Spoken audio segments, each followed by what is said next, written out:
and welcome to SciShow Tangents, the lightly competitive knowledge showcase starring some of the geniuses that make the YouTube series SciShow happen, including Stefan Chin. Whoa, hello. What's your tagline? My tagline is, I have one life philosophy. It's GTL, gaming, Tostino's pizza rolls, and laundry.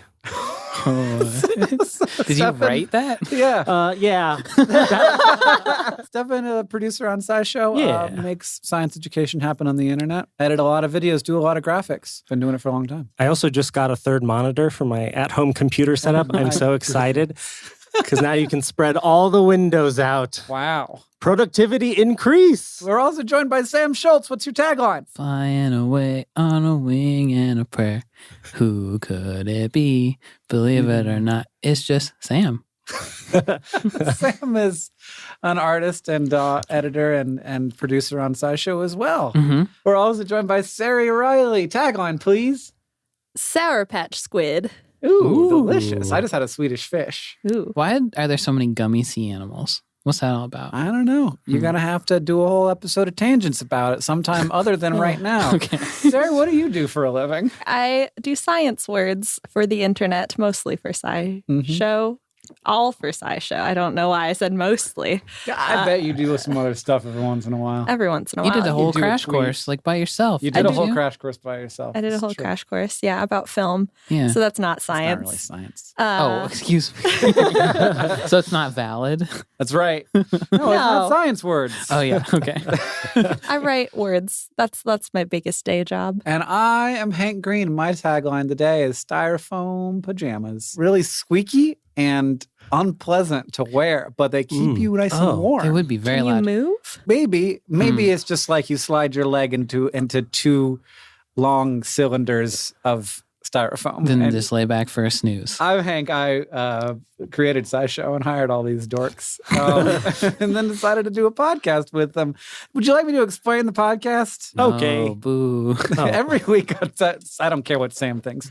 Every week on SciShow Tangents, we get together and try to one-up, amaze, and delight each other with science facts. We're playing for glory, but we're also keeping score and awarding Hank Bucks to all of our friends for when they do a good thing, like when they do a good poem or answer a question correctly or etc. We do everything we can to stay on topic, but judging by previous conversations, we will not be good at that. Also judging by the name of the podcast. So if someone on the podcast goes on a tangent, they have to give up one of their Hank Bucks.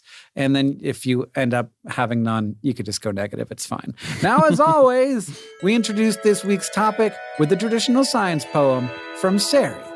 We tell tales of Icarus and his waxy wings, of Lindbergh, of the Wright brothers, of mechanical things. But before humans learned how to master the breeze, there were gigantic devil rays leaping out from the seas, or squirrels and lemurs that glide from the trees. So your fight or flight might kick in if you see a flying snake. But don't worry, they can't hurt us. It's just a long, scaly pancake. Wait, is there a flying that a- snake? Is that a real thing? Yeah. Huh? It's a long pancake. They jump from the trees and they flatten their ribs. Oh my So they become Why didn't I know sideways. that? And then they Yeah. wiggle in the air. What? Like wiggle in the air, like they're swimming, they do the snake motion. Mm-hmm. Do they get pretty far? I think far for a falling snake. There's that. So the topic of today's podcast is flight, which is a very broad topic. So there's animals that fly and people fly in all sorts of different ways, Mm-hmm. and all those things are science. Yeah. Walking down the street, science, right? That's right. You got to have friction, Mhm. your muscles. Yep. I also read about Actin seeds. and myosin. You read about seeds because seeds can Seeds get Yeah. some plants shoot their seeds out explosively to disperse them, and there's some physics stuff involved in their flight as well. Oh, and the little puff balls, what are those? Dandelions? Dandelions? Yeah. They fly too, right? They Kinda? well, yeah. I that mean, flying? if the wind's blowing enough, there's they're more like glide, maybe. I don't know what you would call that. I feel like gliding counts as flying, It's maybe. not powered flight, but it's flight. Do you have an official definition of flying for us? No, I don't. Oh, okay. You know what it is. Because some things that we consider flying, like flying fish, it's just a jump. I read all about them last night. They can go really far. They can go like 700 feet. What? Oh, That's okay, not jumping. That's not jumping. That's a Yeah, they launch old jump. themselves and they have like really big, sturdy wings and they go really far. oh, okay. Oh, Never okay. mind. So I take it back. I'm Well, sorry. At what point? So I guess if you're flying, you're using the air for a lift. Yeah. So you're not. If you're in outer space, you're not flying. That's different. So what are you doing if you're in outer space and you have thrusters thrusting you? You're just shoving yourself around. Well, There's molecules there, but they're not giving you lift. no, they're not giving you lift. Yeah. But what if I jumped and I pushed a little bit on the air? And Yeah, I'm not that's saying I got fun. much lift, but I did get some because Yeah. that's how physics works. Yeah. Did I fly? I feel like if you yell, I'm flying as you do that, then yes.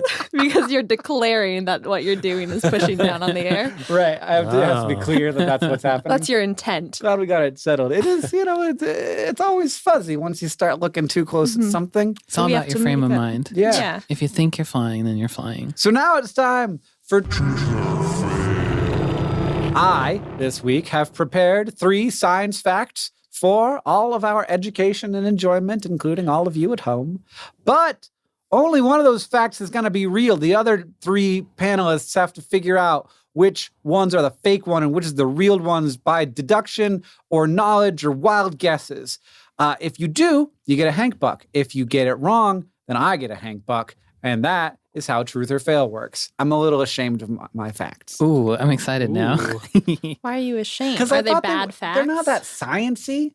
They're all good facts. Uh-huh. They're very good facts. I feel like if they're good facts, then you have nothing to be ashamed Okay. about. It's just like Everything's at a certain science. point, it's like, yeah, Right. everything is science. You got friction, you got muscles. What a cop out. This you just said that. Let's hear your bad facts. Okay. Fact number 1.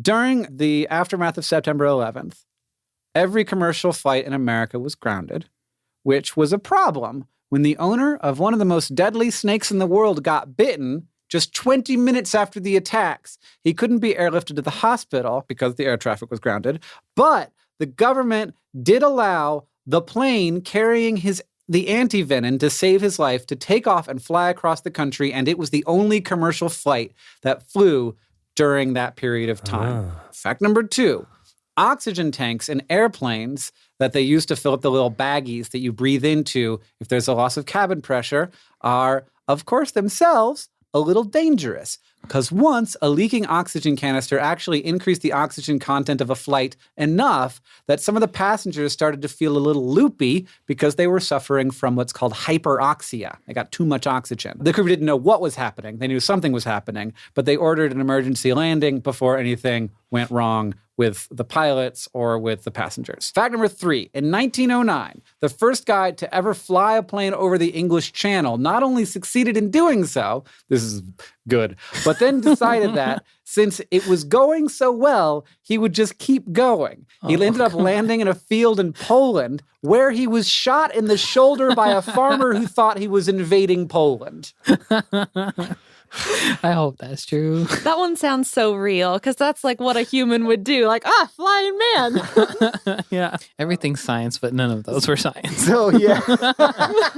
There was anti-venom. Yeah. There were oxygen tanks. Uh-huh. And there was the first guy to fly across the English Channel, which All is... science words. So, yeah, the 3 things were the only flight to fly during September 11th carried anti-venom, or an oxygen tank got loose and people got hyperoxia and they had to land the plane, or the first guy to fly over the English Channel kept going, landed in Poland and got shot in the shoulder.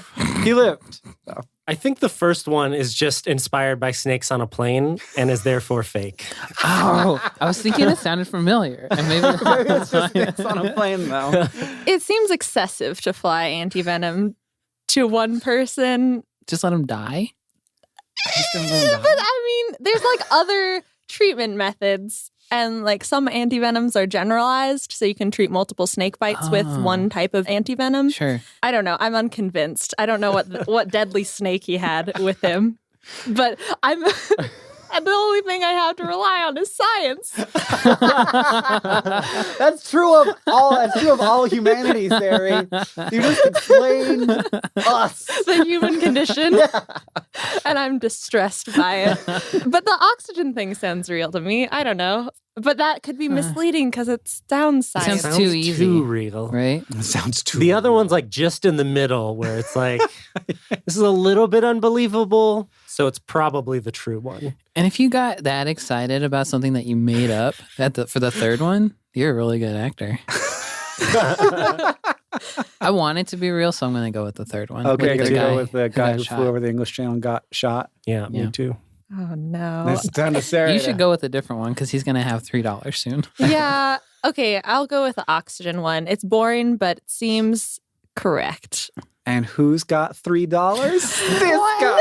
No! There were snakes on a plane? No, it was not snakes on a plane. Snake juice on a plate. No, Yeah, anti-snake juice. On a I don't plane. know how they make antivenin. But yep, it flew from California to Florida. You can't use a generalized antivenin for it because it's a weird snake. It's called the taipan snake. It's one of the most deadly snakes out there, apparently. And this guy was a snake handler, had been handling snakes for 40 years. And he was probably going to die. So they were like, yeah, okay, we'll let one plane go. Did he live through the thing? Yeah, he did live. Okay. Dang. Yeah. No. I mean, like watching you all go through that was one of the best experiences. Oh, the last story is so delightful. So that one was actually based on 2 different true stories. One, the first guy to try to fly over the English Channel in 1909 did not succeed, but he did succeed in being the first person to land a plane on water. Oh, no. Best case I scenario. don't know if you call it landing, Yeah. But he did live. Well, did he say, I'm landing when it happened? Yeah. But then, unrelatedly, the drummer from Lynyrd Skynyrd, his plane crashed in a cornfield. Several people died. Yeah. And he, The whole band almost, right? Yeah. Yeah. Oh. So, yeah. And he's like, drags himself out of the cornfield and gets shot by a farmer. Did he die too? No, he lived. He got shot in the shoulder. Jesus. So, like, there was a guy who got shot by a farmer. Well, why did that Jeez. farmer shoot him? He wasn't in Poland, was he? Only Polish I think that he was. farmers. I think that he was afraid of them being a raggedy bunch of corn thieves. And then, lastly, there are no oxygen tanks on planes. Huh. I thought What? that was the case. What? Instead of having oxygen tanks, because they would be dangerous, because you don't want a bunch of oxygen anywhere, Pressurized, because yeah. it like stuff starts lighting on fire and it might explode. So you don't want like compressed gases. They use what's called a chemical oxygen generator system that is connected to all the masks in the department in the compartment. And when you pull down on the oxygen mask, it removes the firing pin of the generator. So that's why they tell you to pull Whoa. down on it, because it won't do anything if you don't pull down on it. Weird. And then it uses one of a bunch of different oxygen sources. So chemicals that have a lot of oxygen in them and then reacts, and that creates enough oxygen that flows into the bag for like 15 minutes of oxygen supply. And that's enough for the plane to get down low enough where the oxygen levels are good, that you can just breathe the normal air. Usually the oxygen source is an inorganic superoxide. So that sounds cool. Yeah, it does sound pretty cool. Saves your life. Yeah. Super oxide. So you said you didn't know how to make antivenin, I don't really know how they make antivenin. but I want to know. And also I don't know why it's called antivenin and not antivenom. I think that's an even better question. It's not anti-venom? I don't know. I've seen it both. Merriam-Webster/medicine.net say venin is a specific word for snake venom. Oh, okay. So it's like Ah. specifically anti-snake bite Anti-snake. Oh, cool. as Okay. opposed to anti any sort of venom, because that's a lot. Jellyfish have venom and things like that. So how did they make antivenom? It's kind of old, it seems old-fashioned to me. I don't know, as far as science goes. They extract venom from snakes. So those are the pictures that you see with snakes like Biting. fangs into a rubber membrane on a collection container. Ooh, can I guess? Does it involve a horse It somehow? does.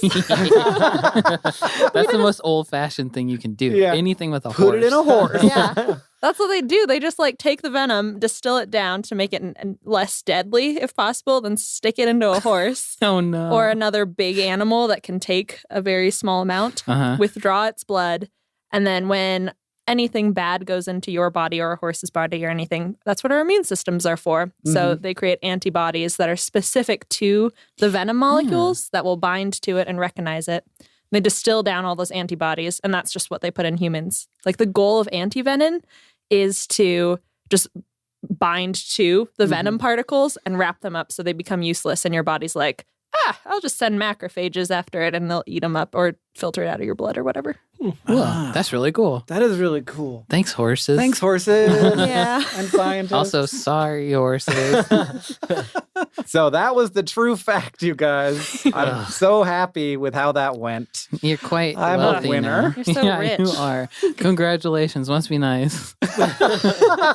Speaking of getting wealthier, it's time to go to our ad break, everybody.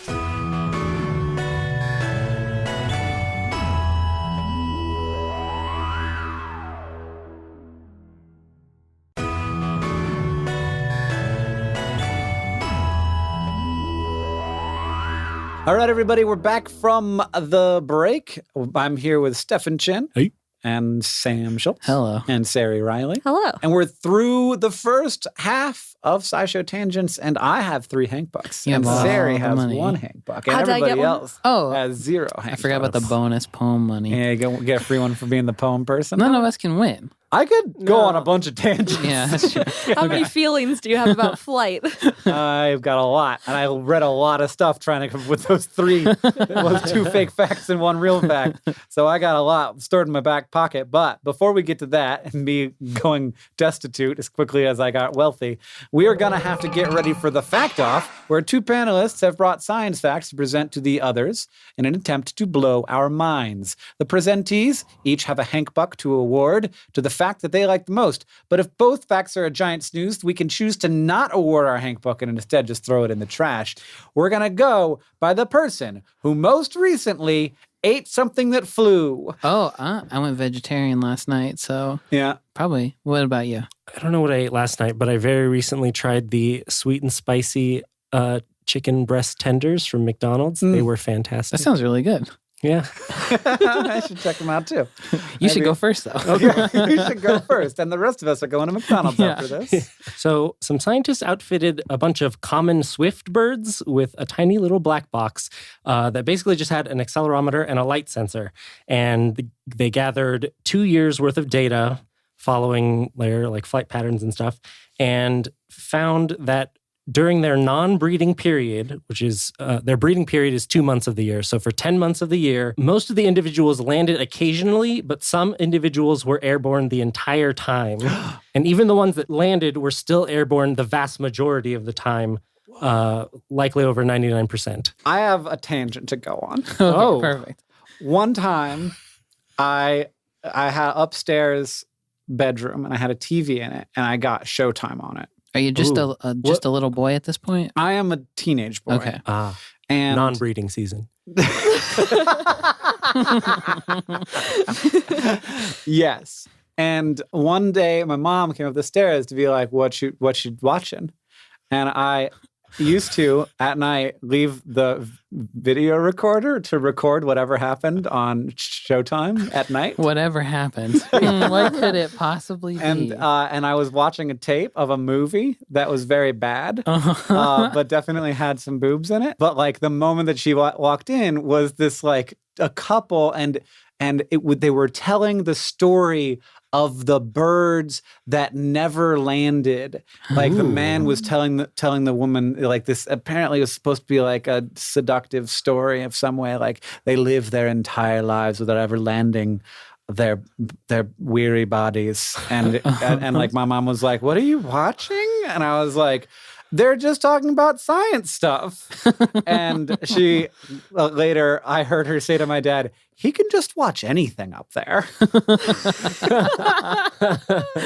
So that was the story of how I got caught recording Showtime night times. Oh, man. I'm glad I could conjure that up for you. Yeah. But then later I was that stuck in my mind, of course, because it was a terribly embarrassing moment when I had to try to explain to my mom what I was doing watching a late night Showtime movie. And then later I was like, there's no fucking way that they could not ever land. Of course they land. They have to have babies. They're not going to plop an egg out into the ocean.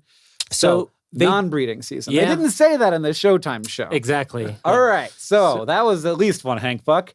Because there's no way you're going to let me get away with that one. So do these birds have sex in the air too? No. So Some birds do. Some birds Oh, do, really? yeah. Mid-flight refueling. Oh yeah, like hawks or eagles or something, don't Yeah. they? Yeah, And they do the definitely thing where birds of prey they do it. plummet to the ground in a Interesting. lover's embrace. I actually don't know where their breeding area is, because the map that I was looking at was showing where they winter, and that's in like middle of Africa. Okay. So they might somewhere in Europe, I think, and they migrate between those two. So from the paper, they said during migration and the winter, there was almost total lack of inactivity recordings, except for a few nights in February 2014, when bird 1 settled in a vertical position for 4 whole nights. Oh, I got really tired. Yeah, that I was was so. It's like He had a cold probably. his big. I get rest really day. sleepy when I have a cold. How, Maybe he drank too much. how long? How long in a row do they fly? Yeah. Some of them stayed in air for the entire 10-month period. What the heck? Most of them did land, but still they only landed for like less than an hour, like very short periods of time. I guess they just don't need to take naps, or they can take naps while flying. That's one of the things that they need to figure out is how they sleep. So the birds ascend to like 2 to 3 kilometers in altitude at dusk and sunrise every day. And they think they might use that for navigation, but also maybe do like a long glide Right. down from that where they're sleeping. Take a little drowse. Yeah, they're not That sounds sure. like fun. There's this other thing that I thought was cool, which is that because they're tiny little sensors, that it's just an accelerometer and a light sensor. Mhm. And the light sensor is how they know where the birds were. So because they know they fly up, they can track like when sunrise and sunset is. And like based on when that's happening, they can figure out where their location was. Neat. So that was kind of cool. Yeah. I like that fact a lot, Stefan. Sam. I might be able to shed some light on a lot of these questions you had about Whoa. sleeping birds. Oh, good. Because Well, mine is very similar. So, as we just learned, there are a lot of birds that fly around for weeks and months at a time, like during migration or when they're hunting. But scientists don't know this one thing, how they sleep, and even if they sleep while they do it. So, in 2016, a study of frigate birds revealed the answer. Frigate birds are a type of seabird, and they have the largest body to wingspan ratio of any bird. And they use those wings to go on really long hunting expeditions where they can be in the air for like 2 months at a time. So they mostly eat flying fish because if they land in the water, they can't get out of the water and they just die, I think, is basically what it was. But they're really big and they're big enough to put brainwave machines onto. So scientists did that and they discovered that, like dolphins, they sleep with one side of their brain at a time just for a couple minutes, circling on updrafts, and they use the other side of their brain with their eye open to make sure that they don't crash into each other. But sometimes they would slip into total sleep with both sides of their brain and just fly around in the air with totally asleep. And this was the first evidence ever that birds could fly while sleeping. The end, period. Wow.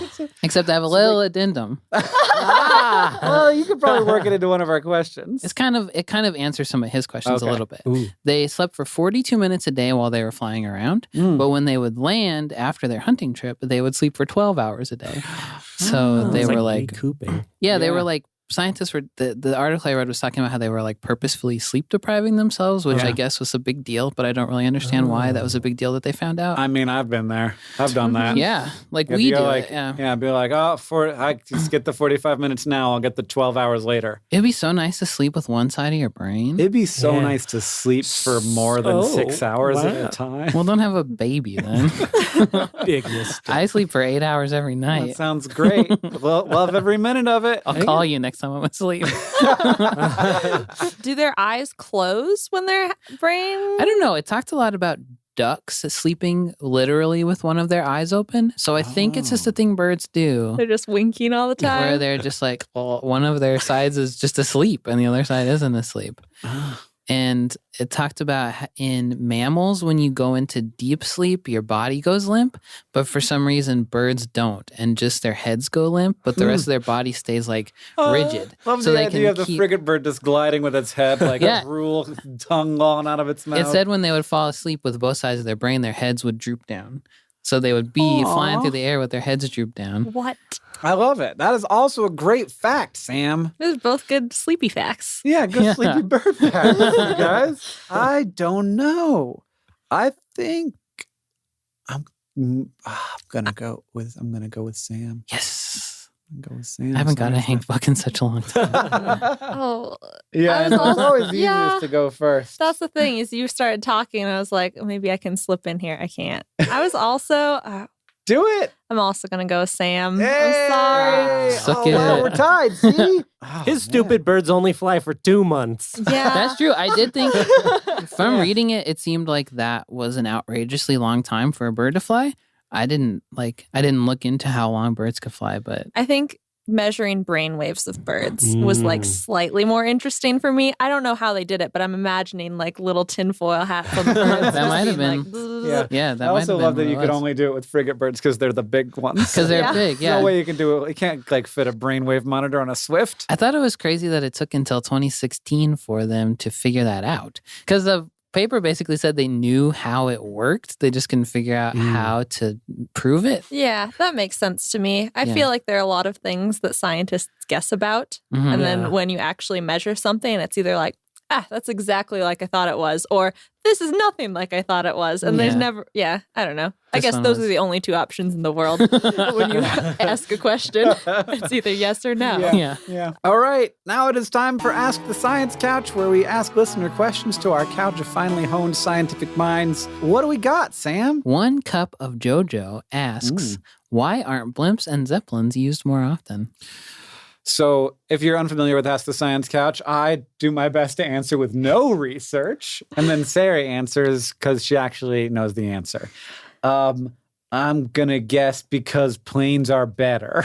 Yeah, I'm going to guess That was my guess. zeppelins are too slow, and the Hindenburg may get everybody Zeppelin Yeah. shy. Maybe a little bit Zeppelin shy. Nobody's using hydrogen anymore. No, but Which is a still. better lift and there's more of it. There's not that much helium in the world. Yeah. Probably shouldn't be using it so much. Yeah. That's like basically it. Yeah. Do I get a hang button? It's just like PR is Right. bad for blimps and zeppelins. Is it a lot of PR problems? And also utility. We were really into airships like for a while. There's a lot of like drawings of blimps from like magazines and stuff, probably in like the 50s or 40s. Yeah.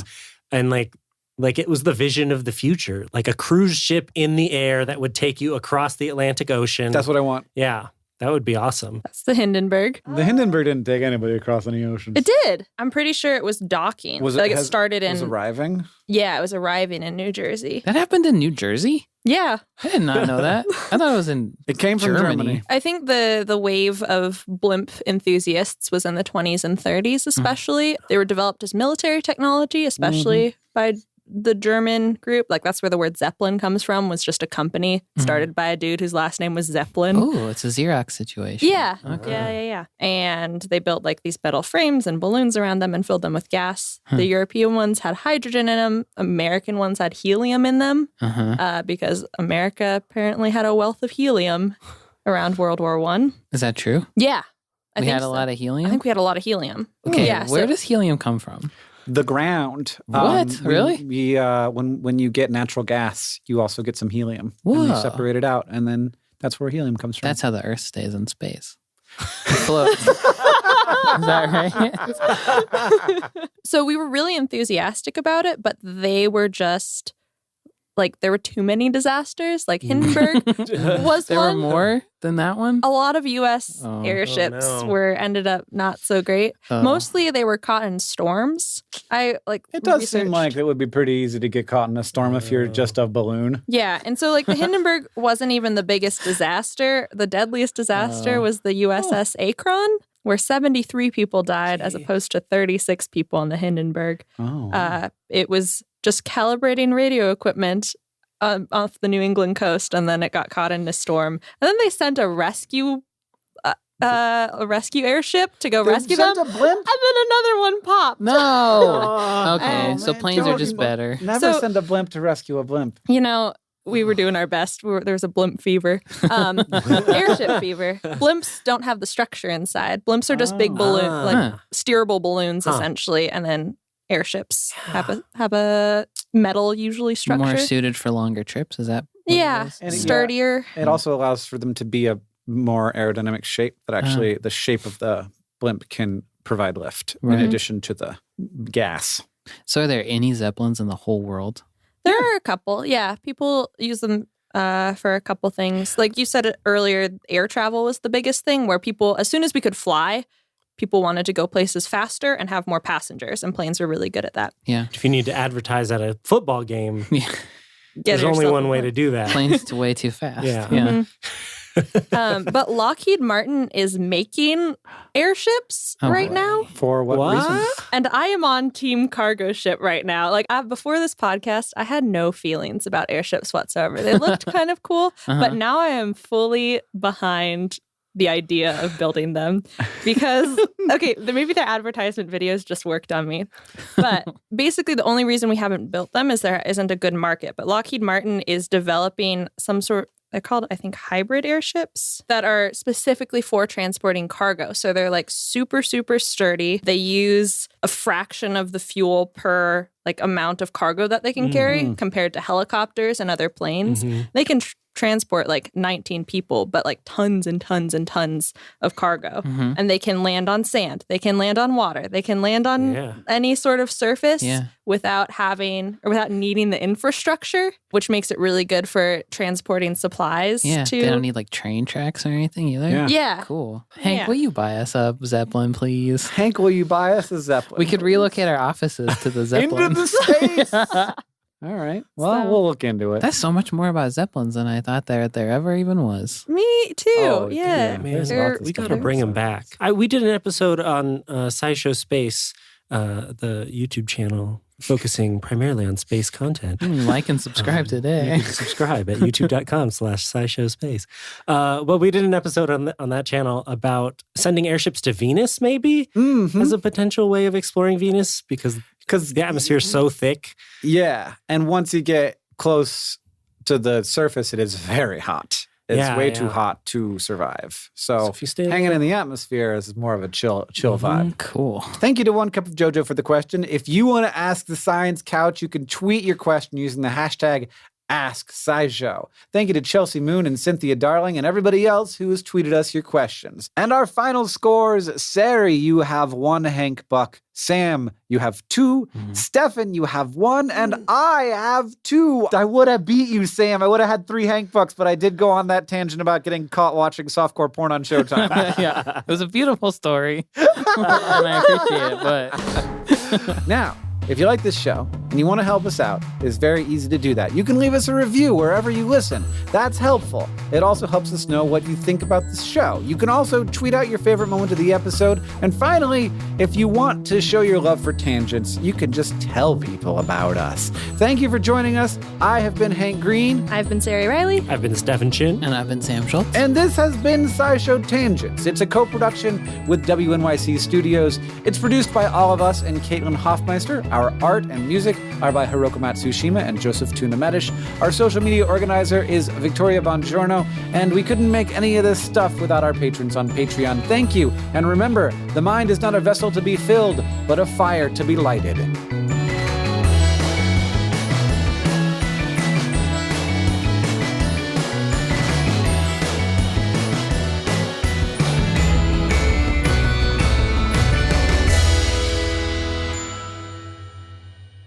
But one more thing.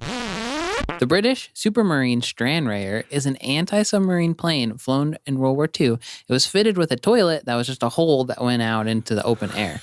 And when you would lift the lid on the toilet, the whole plane would whistle. So it was nicknamed the Whistling Shit House. Oh, man.